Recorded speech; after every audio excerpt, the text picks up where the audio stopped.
All right, welcome back to another video. In this video, we're going to talk about the one strength exercise that I think pretty much all runners should be doing and why you should be doing it. So that one exercise is the single leg squat down to a box.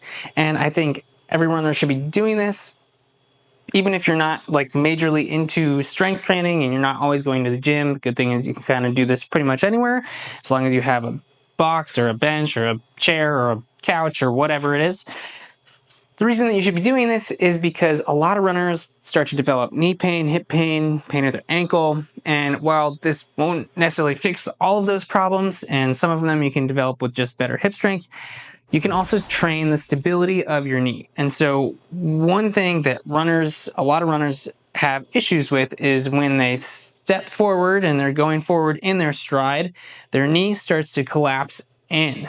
And even if you just stood up and tried to mimic this position, you can feel that at your ankle, at your knee, at your hip, this does not feel very good.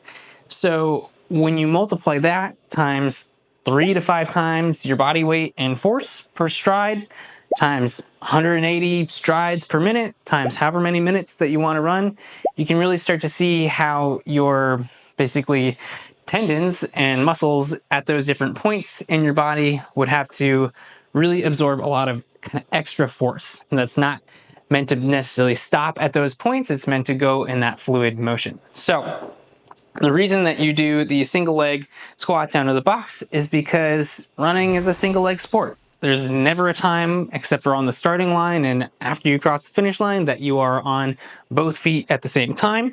So it can help to train single leg.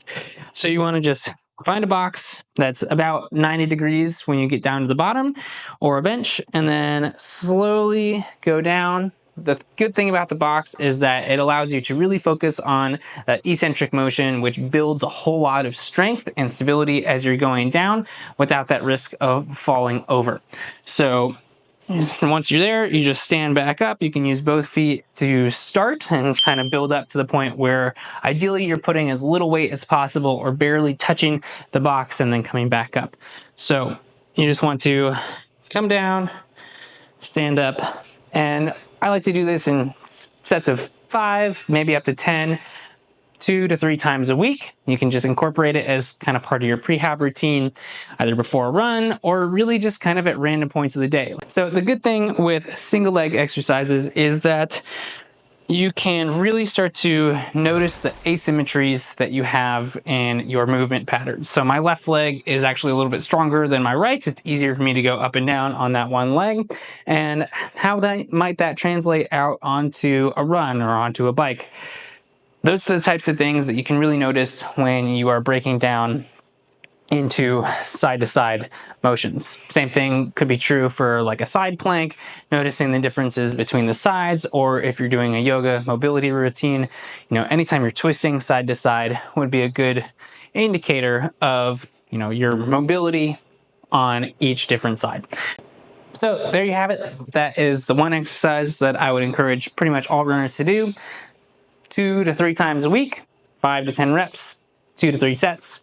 And I think that it just offers a lot of kind of bang for your buck. You get a lot out of it, and it doesn't take very long. So I hope that helps. Till next time, happy training.